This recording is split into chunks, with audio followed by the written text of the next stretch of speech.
Bismillah. Alhamdulillah hamdan katsiran thayyiban mubarakan fi kama yuhibbu rabbuna wa yardah. Asyhadu an la ilaha illallah wahdahu la syarikalah wa asyhadu anna Muhammadan abduhu wa rasuluh. Wassalatu wassalamu ala Rasulillah wa ala alihi wa ashabihi wa man tabi'ahum bi ihsanin ila yaumiddin. Amma ba'du. Ya ayyuhalladzina amanu taqullaha haqqa tuqatih wa la tamutunna illa wa antum muslimun. Kaum muslimin, para jamaah yang dimuliakan Allah Subhanahu wa taala, pertama marilah kita untuk senantiasa bersyukur kepada Allah Subhanahu wa taala yang senantiasa menganugerahkan kepada kita berbagai nikmat, terutama berupa nikmat iman, nikmat Islam, nikmat kita berada di atas sunnah Rasulullah sallallahu alaihi wasallam, dan nikmat sehat, sehingga pada kesempatan malam yang berbahagia ini kita dapat berkumpul di majelis dan masjid yang mulia ini. Yang kedua, rasa syukur saya juga sampaikan kepada pengurus dan pewakif dari masjid ini, Bapak Mustafa dan keluarga, dan seluruh jajaran Ketua DKM Masjid Arifahiyah yang telah memberikan waktu dan tempat pada kesempatan malam yang berbahagia ini untuk terselenggarakannya kajian yang mulia ini. Demikian juga kepada teman-teman sebagai panitia dari kajian Majelis Ta'lim Ciawi yang juga menjadi wasilah pada kesempatan malam hari ini untuk terselenggarakannya kajian di tempat yang mulia ini. Kaum muslimin jamaah yang dirahmati Allah taala, ya, tentunya di sini bukan kajian yang pertama insyaallah, di mana masjid akan menjadi utama dan akan menjadi lebih berkah manakala masjid itu makmur dengan sholat berjamaah, makmur dengan taklim atau kajian, makmur dengan kegiatan-kegiatan amal saleh yang dilakukan oleh kaum muslimin terutama di tempat ini, dan merupakan amalan yang sangat agung bagi setiap mukmin, yaitu membangun masjid salah satunya. Nabi SAW mengatakan, man bana masjidan lillah banallahu baitan fil jannah. Barang siapa yang membangun masjid karena Allah, maka Allah akan membangunkan rumah nanti di surga. Dan di antara bagian dari iman adalah imaratu al-masajid, yaitu memakmurkan masjid. Karena di dalam ayat Al-Quran dikatakan innama ya'muru masajidallah man amana billah. Jadi hanyalah orang-orang yang memakmurkan masjid Allah, mereka adalah orang-orang beriman. Sebagai pengantar yang akan menjadi satu kegiatan rutin untuk kajian pekanan di masjid ini, itu setiap Senin malam atau setiap malam Senin,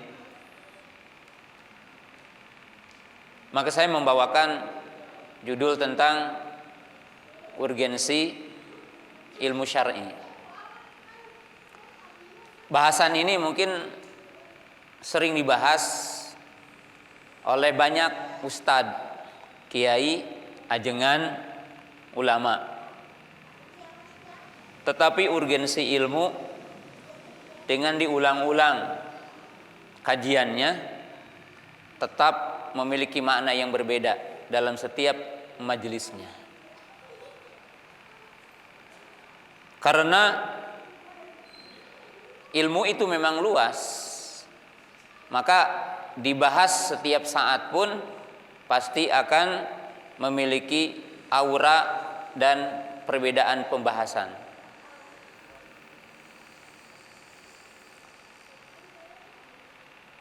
Di antara keutamaan ilmu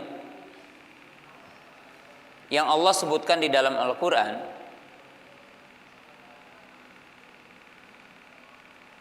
itu begitu banyak.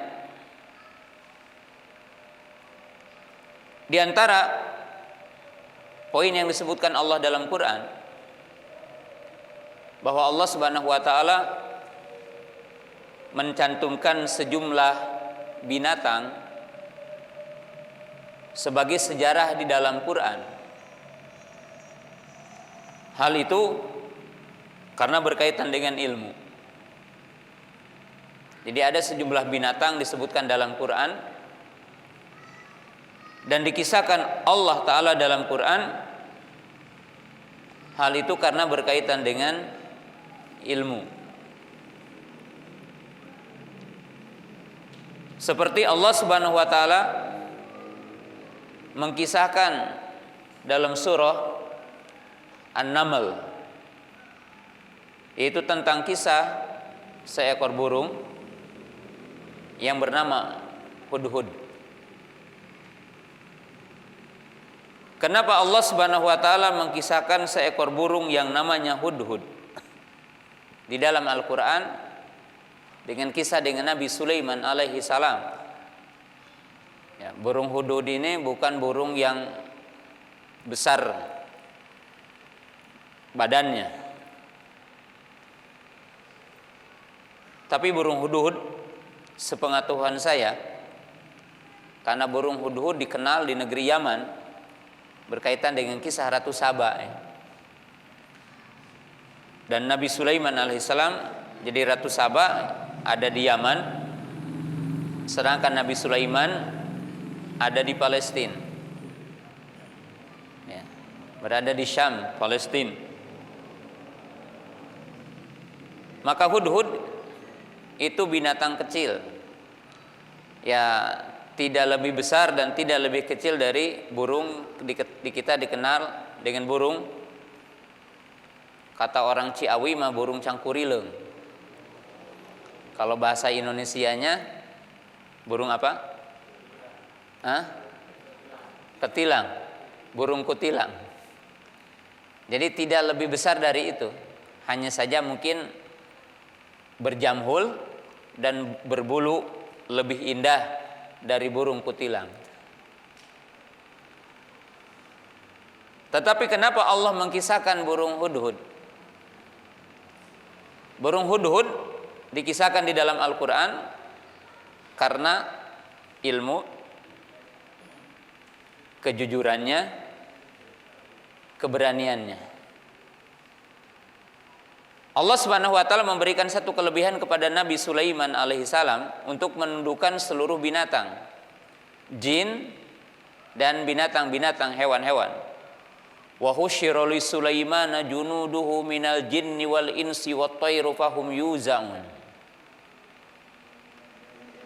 Dan telah ditundukkan kepada Nabi Sulaiman jin dan kabilah-kabilahnya. Jadi jin bisa disuruh oleh Nabi Sulaiman alaihi salam. Kemudian manusia dan burung-burung. Ketika Nabi Sulaiman alaihi salam melakukan perjalanan untuk berjihad dan mengumpulkan seluruh bala tentaranya dari kelompok jin, manusia dan burung, tiba-tiba di antara burung itu tiada, yaitu burung hudhud. Wa tafaqqada at-tayra faqala ma liya la aral hudhuda am kana minal ghaibin la u'adzibannahu adzaban syadida aw la adzbahannahu aw liyatiyanni bisultanin mubin. Famakatha ghairu ba'idin faqala ahattu bima lam tuhit bihi wa ji'tuka min saba'in binaba'i yaqin.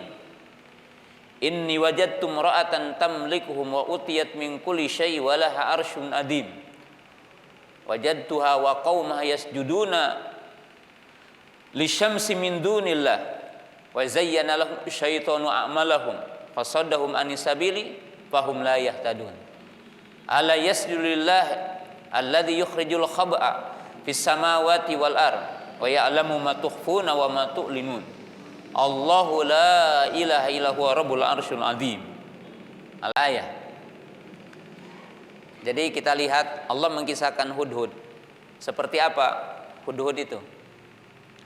Hudhud ternyata tidak ada dalam pasukan.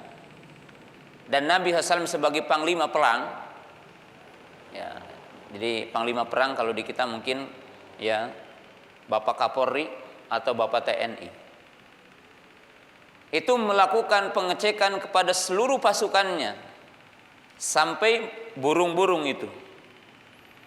Karena manajemen Nabi Sulaiman alaihissalam mengalahkan seluruh manajemen seluruh kepala negara yang ada di dunia hari ini. Mengalahkan seluruh orang-orang yang sekarang menjadi bupati, gubernur, atau menjadi ketua yayasan hari ini. Itu kalah oleh Nabi Sulaiman alaihissalam.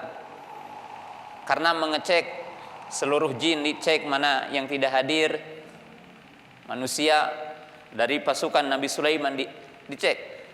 Sampai Nabi Sulaiman alaihissalam mengecek seluruh pasukan dari bangsa burung. Ternyata tidak ada Hudhud. Lalu sebagai pemimpin yang memiliki otoriter, kekuasaan yang optimal, punya de facto dan de jure-nya gitu. Seorang panglima perang dan pemimpin negara yang begitu kuat. Maka dia menyampaikan proklamir yang begitu dahsyat. Aku akan hukum itu si Hudhud karena dia tidak hadir dalam pasukan. Imma aku akan siksa dengan siksaan yang keras, artinya dihukum dengan hukuman yang keras, atau aku sembelih, atau kalau dia punya alasan yang benar, ya aku akan maafkan. Dan ini seorang pemimpin yang bijak gitu. Jadi kalau Hudhud itu mengingatnya dengan kesengajaan, maka hukumannya disembelih. Tapi kalau mengingatnya di bawah itu, maka hukumannya dicambuk. Tapi kalau dia tidak hadir karena punya alasan, maka bisa dimaafkan. Ya demikian orang menjadi pemimpin atau jadi mudir sekolah, kepala sekolah atau apa saja. Ini dalam menerapkan hukuman seorang atasan kepada bawahan. Famakatha ghairu ba'idin, maka tidak lama kemudian muncullah Hudhud. Seraya dia berkata kepada Nabi Sulaiman. Kalau tidak dikatakan songong memang begitu. Begitu beraninya itu Hudhud. Dia berkata, ahattu bima lam tuhit bihi wa ji'tuka min saba'in binaba'i yaqin. Wahai Sulaiman. Ya, kalau katakan jangan demikian, aku ini punya sesuatu yang aku tahu engkau tidak tahu. Dia mengatakan, aku tahu sesuatu yang engkau tidak tahu. Aku telah membawa berita dari negeri Saba. Jadi Hudhud ini fisiknya kuat. Karena sekitar 2000 km dari kota Palestina ke negeri Yaman. Ya, dikatakan di sekitar kota-kota Ib ke sana gitu ya. Itu bagian dari peninggalan Ratu Saba yang ada di negeri Yaman. Dan itu bolak-balik berarti 4000 km terbang. Maka Hudhud mengalahkan antum yang fisiknya lemah-lemah hari ini. Yang antum mau jihad tapi lemah gitu. Tapi Hudhud itu fisiknya kuat ya. Ya kalau kita ingin mempertahankan NKRI kan harus kuat fisiknya. Harus melebihi kekuatan Hudhud. Hudhud terbang. Ya, terbangnya apa? Bolak-balik bawa berita. Kemudian syaja'ah, rujulah, dia berani di hadapan presiden kalau hari ini. Ahadtu bima lam tuhit bihi, katanya. Aku tahu sesuatu yang engkau tidak tahu. Ya, kalau sekarang ada seorang prajurit tantama bicara sama panglima, aku tahu intelijen yang kamu tidak tahu. Boleh nggak? Mungkin boleh. Nabi Sulaiman tidak marah, dibilang begitu, ini pemimpin yang bijak. Dia mendengar.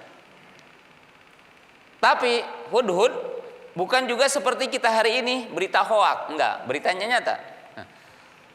Dia mengatakan, waji'tuka min sabain binaba'i yaqin. Kata dia, aku datang dari negeri Saba binaba'i yaqin, satu berita yang otentik, satu berita yang nyata, yang tidak mengandung dusta di dalamnya. Kemudian lihatlah keintelekan Hudhud dibandingkan dengan orang-orang sekarang yang memiliki gelar profesor doktor. Apa kata dia? Wajadtuha wa qaumaha yasjuduna lisyamsi min dunillah. Jadi Hudhud itu tahu apa itu tauhid, apa itu syirik. Dia mengatakan, aku mendapatkan dalam ayat sebelumnya, aku mendapatkan seorang wanita yang berkuasa dan dia memiliki kekuasaan yang sangat mewah. Dia memiliki singgasana yang sangat agung. Tapi sayang, kata Hudhud, dia menyembah matahari, tidak menyembah Allah. Lalu Hudhud juga berargumentasi, argumentasinya begitu kuat. Siapa katanya yang layak disembah? Siapa yang layak diminta? Siapa yang layak kita meminta doa kepadanya? Yaitu zat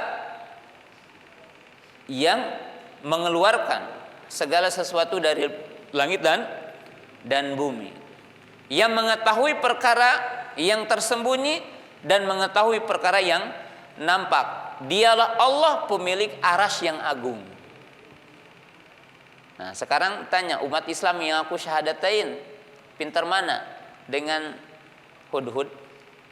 Ya, mungkin hari ini dikatakan banyak yang orang ngaku muslim tapi di bawah Hudhud. Karena Hudhud tahu tentang kewajiban bertauhid dan tahu larangan menyekutukan Allah Subhanahu wa taala.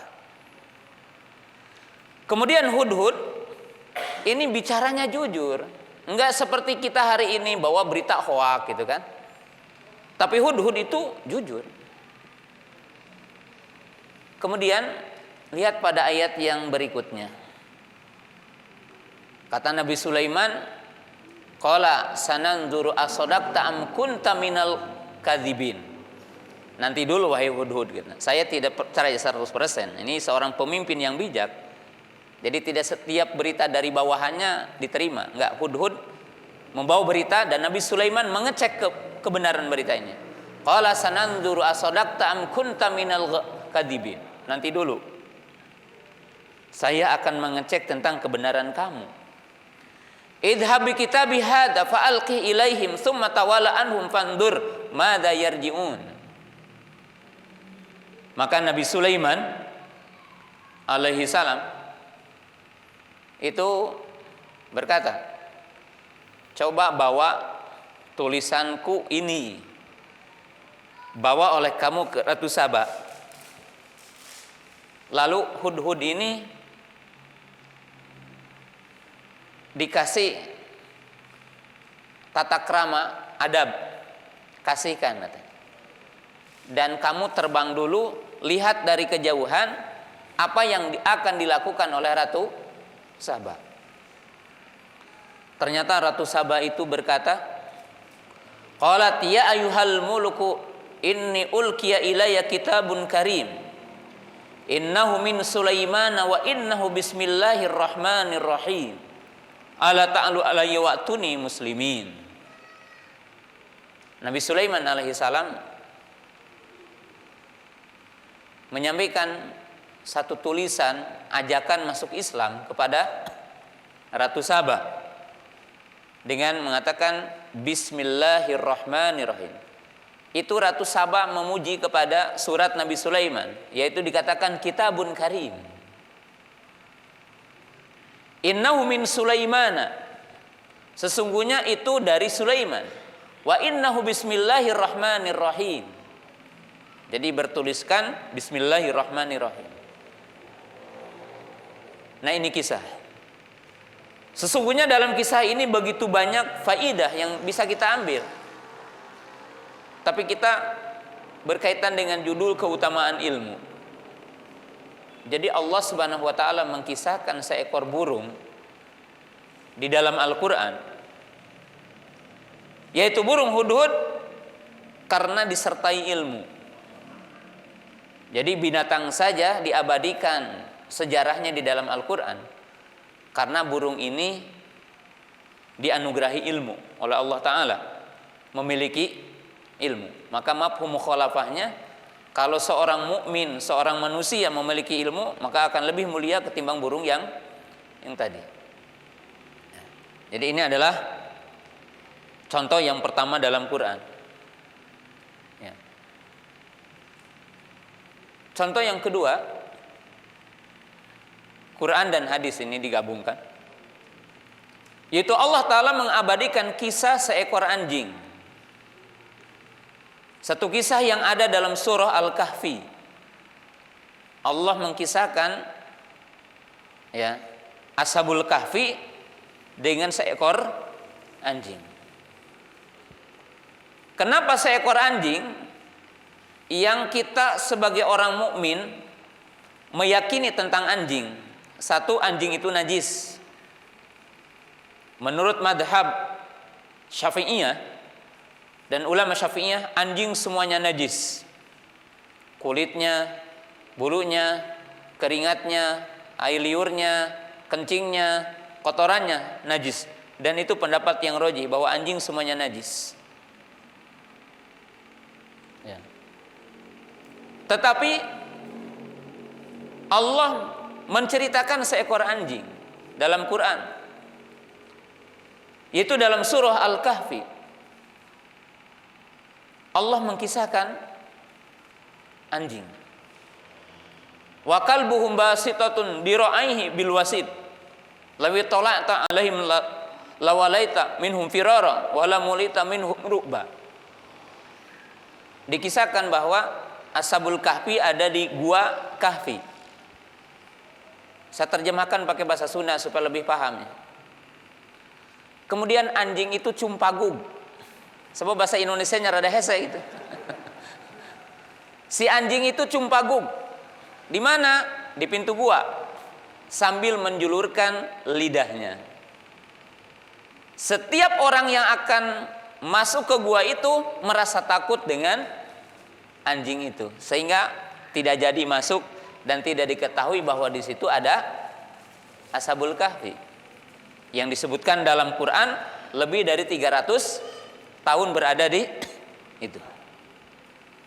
Kenapa Allah Subhanahu wa taala menceritakan tentang anjing itu?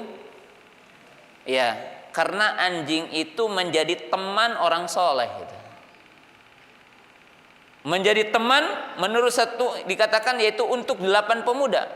Innahum fityatun amanu bi rabbihim wa zidnahum huda. Jadi kenapa anjing ini dikisahkan Allah dan diabadikan kisahnya? Karena anjing ini menjadi penolong, pembela, teman, penjaga orang-orang soleh. Maka Allah mengabadikannya. Di dalam hadis ada larangan kita memelihara anjing. Di dalam hadis dikatakan maniktana kalban ghairu kalbil masyiyah intaqasa amaluhu kullu yaumin qirat. Sing saha jalma anu ngurus anjing di imahna bukan anjing penjaga, bukan anjing pemburu, maka akan berkurang amalnya setiap hari 1 qirat. Jadi ini dilarang kita anjing jadi satu kenikmatan kita di rumah. Ya, dilarang. Tapi ada anjing yang menjadikan bagian kebutuhan manusia dan punya hukum tersendiri. Qala Nabi sallam, "Idza arsalta kalban muallama." Jika kamu melepas anjing muallam, anjing yang dididik, anjing pemburu, dan engkau menyebutkan bismillah ketika melepas anjing itu, bismillah, dilepaskan taeta anjing. Kemudian apabila dia menerkam rusa, menerkam kancil, atau apa saja yang merupakan binatang buruan, dan dia tidak memakannya, maka halal bagi kita buruan itu. Tapi bukan anjing kotoran, istilahnya bukan, anjing muallam. Nabi SAW membedakan hukum pada terkaman seekor anjing menjadi halal hukumnya walaupun kita tidak sempat menyembelihnya. Kenapa? Karena ada rebel ilmunya, kalbul muallam. Idza arsalta kalban muallam. Jadi anjing pemburu. Beda. Kenapa? Anjing yang dilebeli dengan ilmu. Hadis dan ayat tadi menunjukkan bahwa ketika anjing itu dengan orang soleh punya kedudukan, maka apalagi kalau antum menjadi pendukung orang soleh, pendukung ulama, pendukung orang alim. Ya termasuk seperti hari ini, antum membuat majelis ini, berarti antum membutuhkan bagiannya. Jika anjing saja memiliki derajat ketika disertai dengan ilmu, maka secara otomatis jika kita memiliki ilmu, maka demikian juga akan memiliki derajat yang mulia melebihi derajat apa? Anjing. Kenapa? Karena ilmu. Nah, ini contoh yang kedua. Contoh yang ketiga, Allah Subhanahu wa taala mengkisahkan di dalam ayat Al-Qur'an tentang seseorang yang dipilih oleh Allah Ta'ala sebagai panglima perang dari satu kaum yang mereka telah lama ditindas dengan satu kekuasaan, yaitu Bani Israel didolimi, teraniaya oleh kaum Jalut. Lalu mereka meminta kepada Nabi yang diutus kepada mereka, ib'ats lana. Mereka mengatakan, coba utus kepada kami seorang pemimpin yang bisa membawa kami untuk lepas dari kekuasaan mereka. Idh qalu lin-nabi lahum ib'ats lana malika nuqatil fi sabilillah. Jadi Bani Israel ini datang kepada nabinya. Mereka mengatakan, coba utus untuk kami seorang pemimpin yang bisa memimpin kami dalam peperangan di jalan Allah.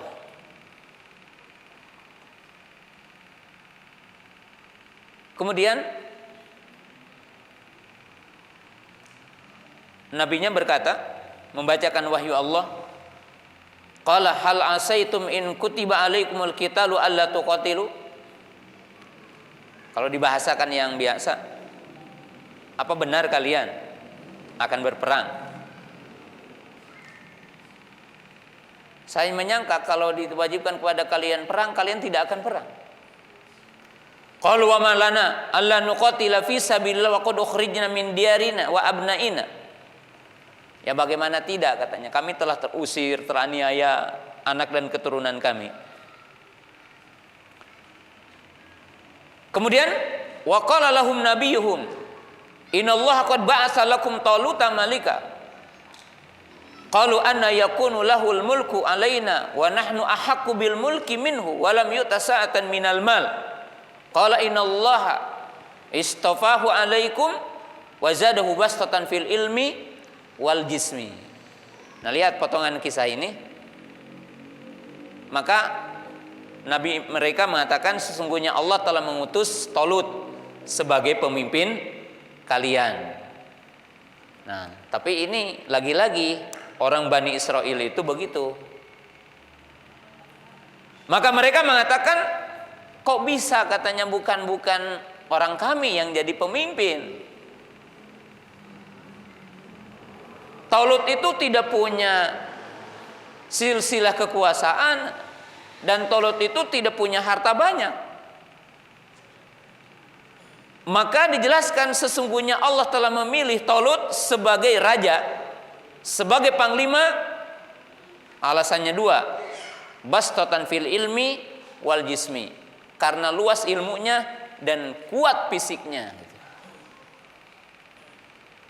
Jadi dalam ayat ini menunjukkan bahwa garis keturunan bukan jaminan untuk jadi pemimpin. Dan kepemilikan harta bukan syarat untuk jadi pemimpin. Jadi pemimpin adalah luas ilmunya, jadi kompetensinya adalah ilmu. Kemudian apa? Fisiknya kuat.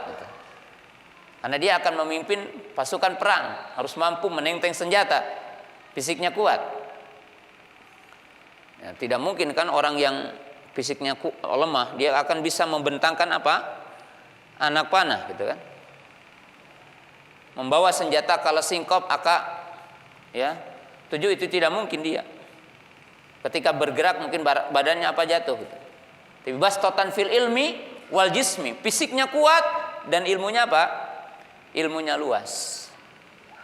Nah, ini Allah Taala mengkisahkan tentang ilmu pada poin yang ketiga. Jadi Allah mengkisahkan seorang yang menjadi panglima bukan karena garis keturunannya pemimpin, dan bukan garis keturunannya adalah orang yang punya harta, tapi yang punya ilmu dan kuat fisiknya. Yang keempat, ini contoh aja terakhir, bagaimana Al-Quran menceritakan tentang ilmu dan berbicara tentang urgensi ilmu. Allah menjelaskan pada ayat yang populer dibacakan oleh banyak kiai, ustadz, ajengan, surah Al-Mujadilah ayat 11 ya. Yarfa'illahu ladina amanu minkum waladina utul ilma darajat. Bahwa dalam ayat ini menjelaskan derajat seseorang, kemuliaannya seukuran ilmu. Jadi derajat manusia di dunia ataupun di akhirat seukuran ilmunya. Ilmu apa? Ilmu syar'i tentunya. Ilmu bi kitabillah wal ilmu bi sunnati Rasulillah, yaitu ilmu kepada Al-Qur'an dan ilmu kepada sunnah Rasulullah sallallahu alaihi wasallam. Jadi ini jelas. Nah, bagaimana ilmu mengangkat derajat? Perhatikan sebuah hadis. Fadlul alimi 'alal 'abidi kafadlil qamari 'ala sairil kawakibi lailatal badari. Fadlul alimi 'alal 'abidi kafadli qamari lailatal badari 'ala sairil kawakib. Perumpamaan orang berilmu dengan ahli ibadah, bukan orang maksiat ya, dibandingkannya dengan orang yang suka ibadah, menjaga sholat malam, menjaga puasa sunnah, adalah bagaikan bulan purnama dengan bintang-bintang yang ada. Jadi bukan orang berilmu dibandingkan dengan ahlu maksiat, enggak, dengan orang soleh lagi, tapi dari awamnya kaum muslimin, yaitu orang-orang yang suka menjaga sholat malam, menjaga puasa sunnah, bahkan puasa Daud. Maka Nabi SAW membandingkan keutamaan mereka adalah seperti bulan purnama dengan bintang-bintang yang ada. Jadi malam ke-13, malam ke-14, malam ke-15 itu kalau udah muncul maka bintang-bintang itu akan kalah cahayanya. Maka ini dibandingkan orang yang berilmu dengan orang awam, orang muslim yang ahli ibadah, begitu jauh. Nah, bagaimana? Ya, kita kupas sedikit di sini. Kalau ditakdirkan antum dengan seorang ulama wudu dengan wudu yang sesuai dengan sunnah. Ya, saya berikan contoh wudu yang sesuai dengan sunnah yang secara sempurna apa? Pertama, baca bismillah. Kedua,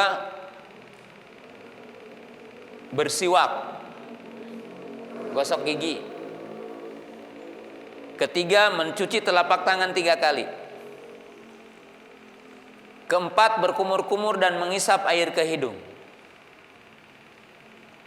Kelima, mencuci wajah. Kemudian mensela-sela jenggot bagi yang punya jenggot 3 kali. Kemudian mencuci tangan yang kanan 3 kali sampai siku dan mensela-sela jari-jarinya dan menggosok hastanya. Kanan 3 kali, kiri 3 kali.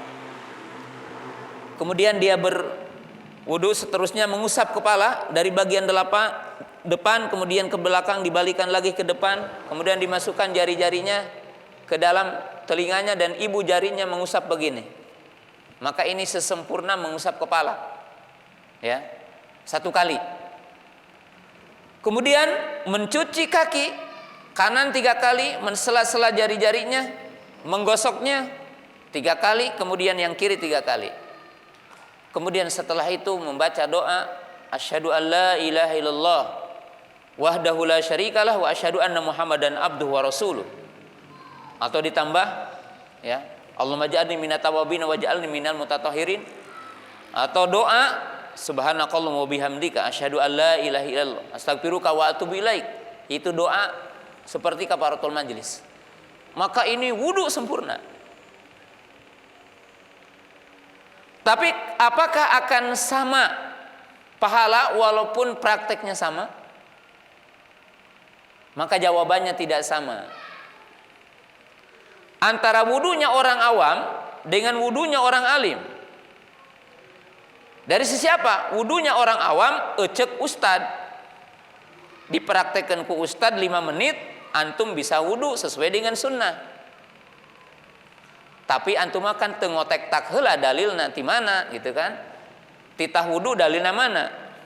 Teu apal surah An-Nisa ayat 42 atau surah Al-Maidah ayat 6. Mana dalilnya menyebutkan baca bismillah? Teu apal, pokoknya cek ustad kamari kudu baca bismillah gitu. Ari ustad mah kanengan heula dhaif teu hadisnya, sahih teu di mana ayatna, diteliti jeung sanad-sanadna, gawena beda. Makanya pahalanya akan beda dengan sekedar antum kata ustaz wudu seperti ini. Walaupun sama-sama sunnah, alhamdulillah gitu kan. Tapi beda dengan orang alim. Dia melakukan penelahan dulu yang memiliki pahala dengan sebabnya. Ditelaah lagi, apakah berkumur-kumur mengisap air ke hidung wajib atau enggak? Mana dalilnya? Bahkan dicari kaidah usul fikihnya, ala supil amril wujub. Asal dalam perintah adalah wajib.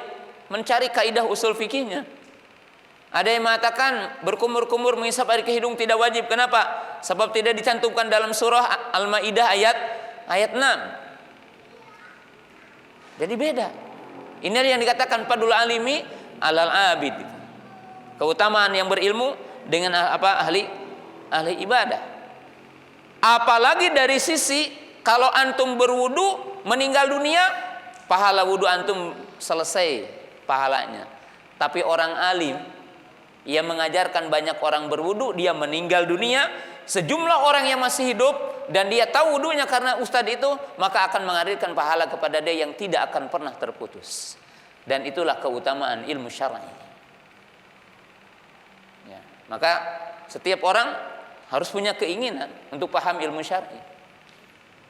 Nah, ini yang disebutkan di dalam Al-Qur'an.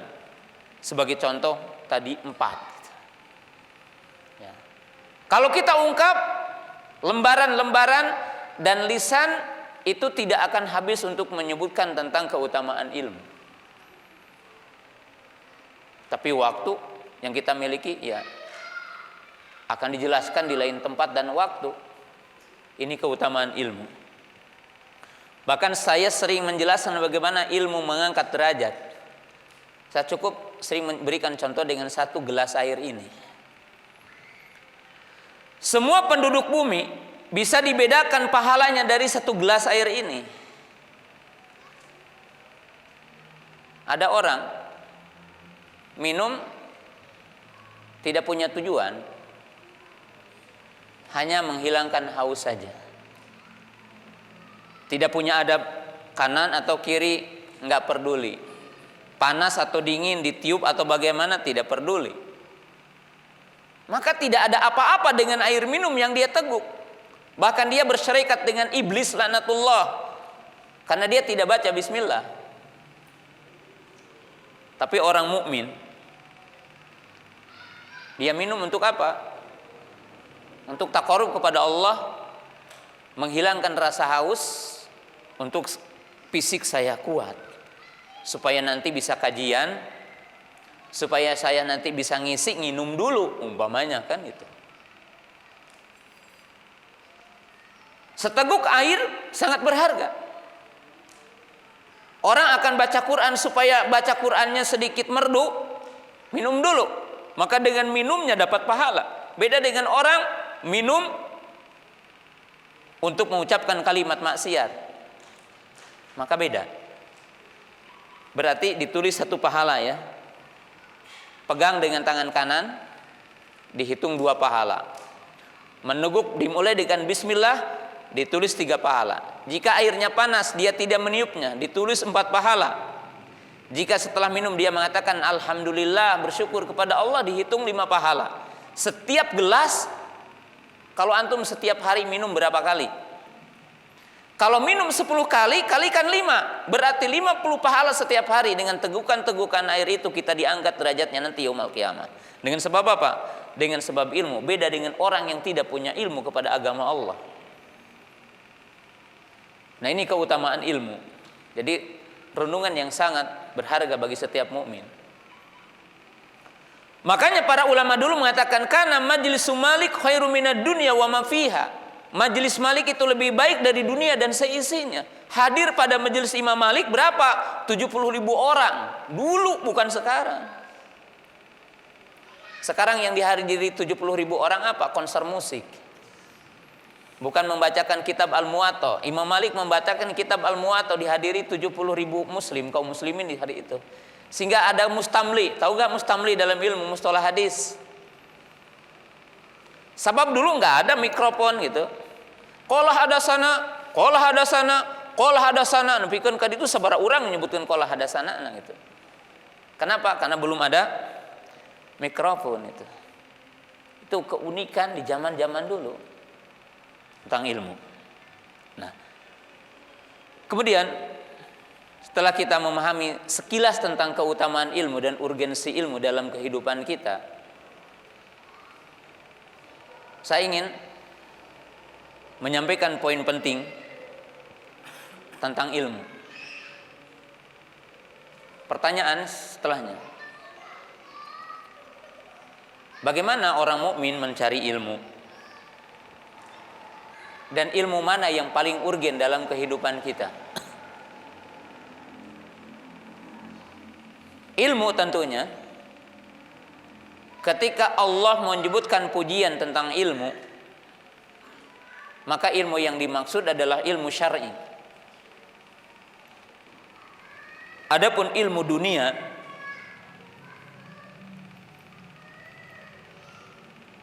pencarinya dan pemiliknya terpuji manakala ilmu itu sebagai wasilah untuk taat kepada Allah, sebagai wasilah untuk ibadah kepada Allah. Semua ilmu akan jadi manfaat. Tapi kita berbicara ilmu syar'i. Apa sih yang paling urgen bagi antum untuk diketahui?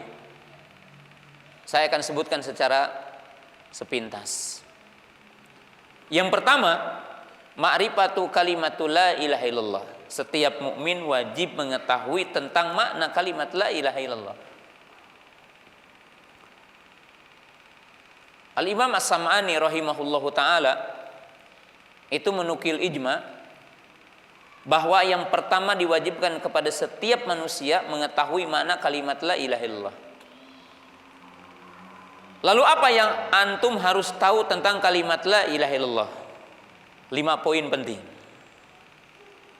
Artinya keislaman seseorang tidak akan sempurna dan tidak dianggap benar sehingga memahami 5 poin penting dari kalimat la ilaha illallah. Apa itu? Yang pertama, ma'rifatu ma'naha, mengerti akan maknanya. Yang kedua adalah ma'rifatu arkaniha, memahami tentang rukun dari kalimat la ilaha illallah. Yang ketiga adalah ma'rifatu syurutiha, mengerti akan syarat-syarat la ilaha illallah. Yang keempat adalah ma'rifatu muqtadaha, mengetahui tentang konsekuensi dan tuntutan dari kalimat la ilaha illallah. Yang kelima adalah ma'rifatu nawaqidiha, mengetahui pembatalnya. Seorang mukmin tidak dikatakan mukmin yang sebenarnya dan muslim yang sebenarnya sehingga ia memahami kalimat la ilaha illallah dengan 5 tahapan ini gitu. Tekaci gitu yang ngaku muslim lah untuk paham iya gitu. Bahkan semua keilmuan selain keilmuan ini itu tidak bermanfaat sehingga orang paham ini dulu gitu. Maka Nabi SAW mengatakan umirtu an uqatilan nas asyhadu la ilaha illallah. Ya. Paham kepada maknanya. Maknanya apa? La ma'budu bihaqqin illallah, tidak ada yang berhak disembah kecuali Allah. Rukunnya ada 2, an-nafi wal isbat, meniadakan dan menetapkan. Meniadakan dan mengingkari seluruh sembahan selain Allah dan menetapkan Allah satu-satunya yang berhak disembah. Itu 2 rukun. Syaratnya ada 7. Al-ilmu, al-yaqin, al-inqiyad, al-qabul, ya. Al-ikhlas, al-mahabbah. Ini disebutkan syarat la ilaha illallah. Tapi bukan makomnya kita bahas semua ya, isyarat saja. Konsekuensinya apa? Yang keempatnya al-wala wal bara, adanya loyalitas dan adanya kita menjauh dari setiap yang disembah selain Allah. Yang kelima pembatalnya. Kan para bapak juga tahu pembatal wudu, tahu pembatal salat. Ari pembatal wudu apal, ari pembatal la ilah tahu, maka berbahaya. Harus tahu ya. Jadi ini adalah ilmu yang harus kita tahu. Jadi makna kalimat la ilaha illallah. Yang kedua, ilmu yang sangat penting bagi setiap mukmin, ilmu usul akidah ahli sunnah. Jadi tidak boleh kita mengaku ahli sunnah tetapi tidak tahu usul akidah ahli sunnah. Imam Sufyan ibnu Uyainah mengatakan, as-sunnatu asyaratun faman kunna fihi faqad istakmala sunnah wa man taraka syai'an minha faqad taraka sunnah. Isbatul qadari, taqdim Abi Bakrin wa Umar, al-iman qaulun wa amalun yazidu bi ta'ah wa yanqusu bil ma'siyah. Ya. Al-Qur'an kalamullah ghairu makhluk. Isbatul al-ba'thi, isbatul adabil qabri, isbatul haudi, isbatul al-mizan, isbatul sirat ila akhirih. Kata Sufyan ibnu Uyainah, sunnah itu ada 10. Maksudnya siapa yang mengaku sunni, pahamilah di antaranya 10 poin yang merupakan akidah ahli sunnah. Tong wani-wani ngaku ahli sunnah lamun teu ngarti kana 10 poin ieu. Paman taraka syai'an minha faqad taraka sunnah. Apa katanya? Isbatul qadari, beriman kepada takdir. Karena ada yang menyimpang dalam masalah takdir, 2 kelompok, qadariyah dan jabariyah gitu. Nah, mungkin nanti dijabarkan. Ini contoh aja dulu. Taqdimu Abi Bakrin wa Umar, mendahulukan kedudukan Abu Bakar dan Umar. Siapa yang mendahulukan keutamaan Ali dari Abu Bakar bukan ahli sunnah. Sebab ahli sunnah sepakat Abu Bakar lebih mulia dari Ali radhiyallahu ta'ala anhu. Kita meyakini Ali mulia, ahlul bait, dan setiap mukmin wajib mencintainya. Tapi Abu Bakar adalah lebih mulia dari yang lainnya. Meyakini akan kebenaran kekhilafahan Abu Bakar Siddiq radhiyallahu ta'ala anhu. Mengatakan iman ucapan dan perbuatan bertambah dengan taat, berkurang dengan maksiat.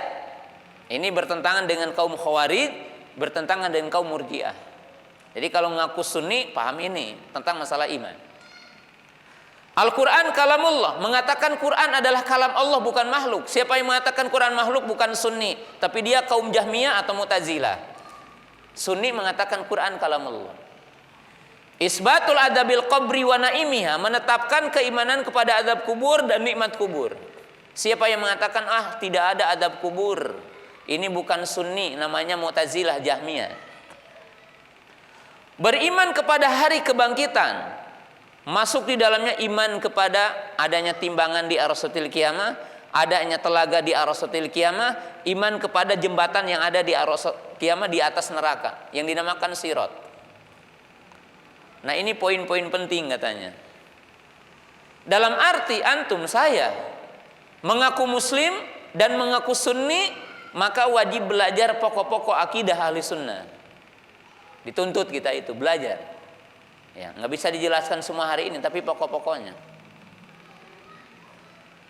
Kemudian setelah itu apa? Ma'rifatul halali wal haram, mengenal haram, halal.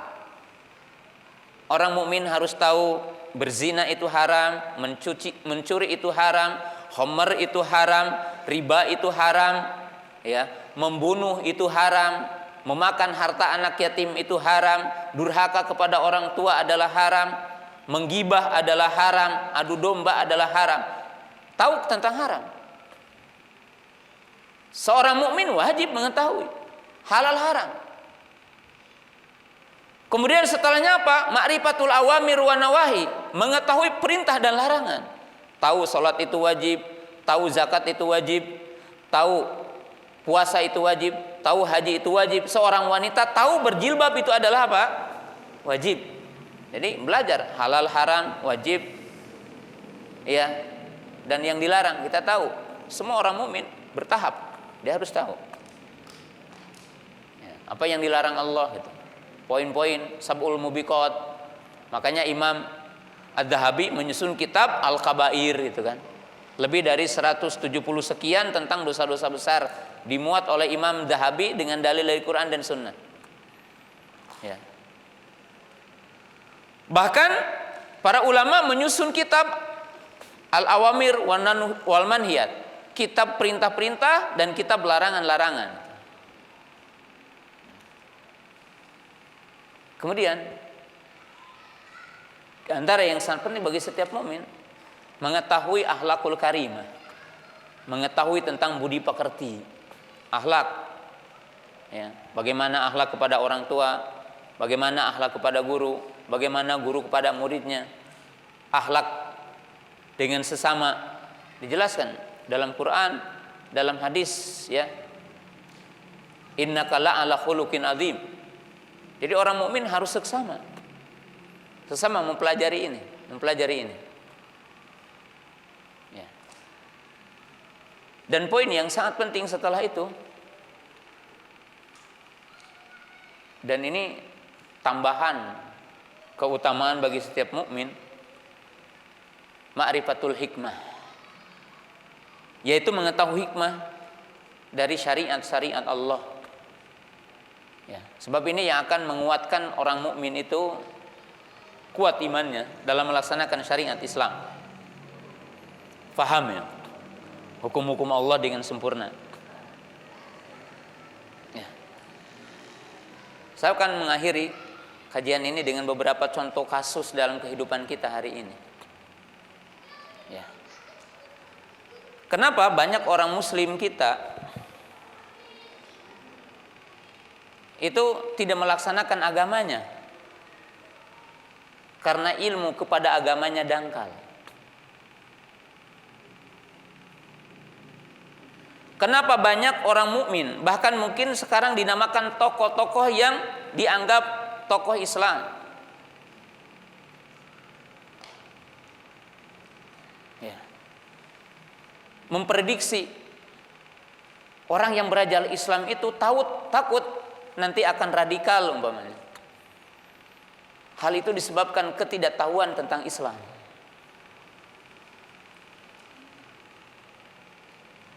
Ketidaktahuan tentang Islam. Sebab kalau Islam itu rahmatan lil alamin, Islam itu udah meletakkan kaidah la dororo wala diror. dalam Islam itu tidak ada madarat, dan dalam Islam itu melarang melakukan sesuatu yang memadaratkan. Itu kaidah kecil.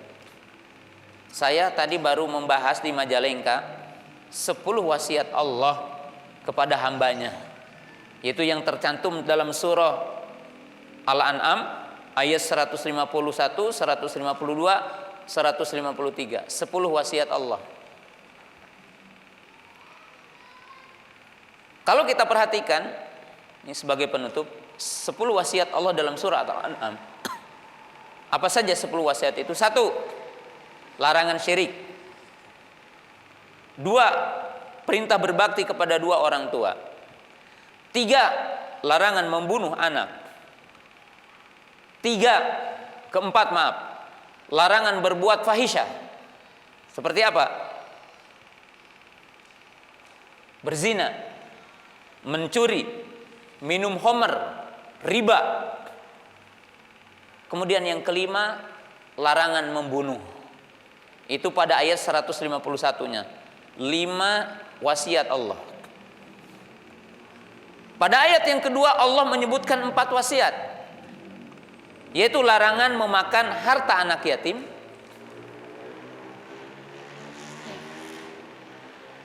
kemudian perintah untuk menyempurnakan takaran dan timbangan.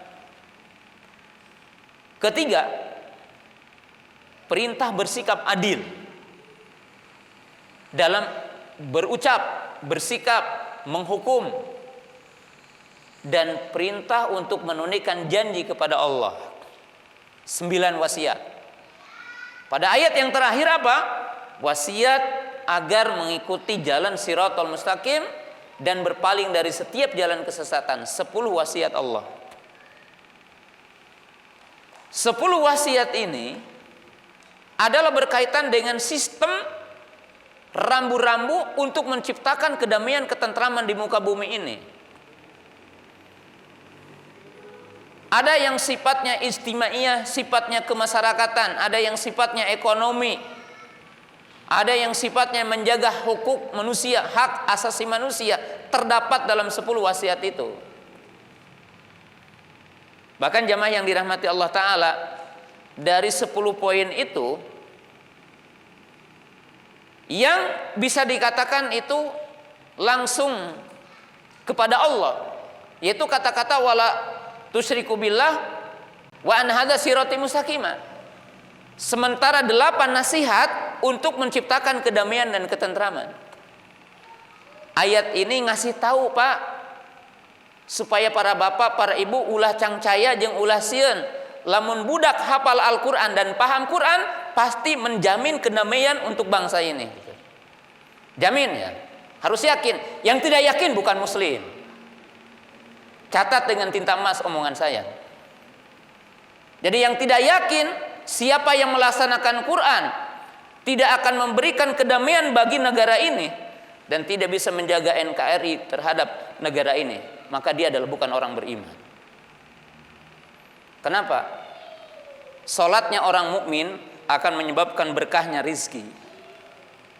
Sebab seluruh profesor doktor yang akan menjadi tim ekonomi bangsa ini itu tidak akan bisa keluar dari semua problem ekonomi bangsa ini kecuali kalau penduduk bumi ini adalah beriman kepada Allah, menunaikan salat, menunaikan zakat, berpuasa, berhaji, berbakti kepada 2 orang tua, meninggalkan semua maksiat.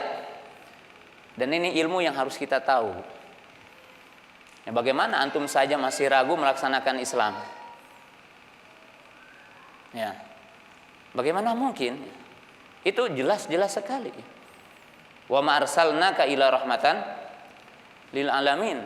Jadi jelas ya bahwa Quran ini akan menciptakan kedamaian, ketentraman.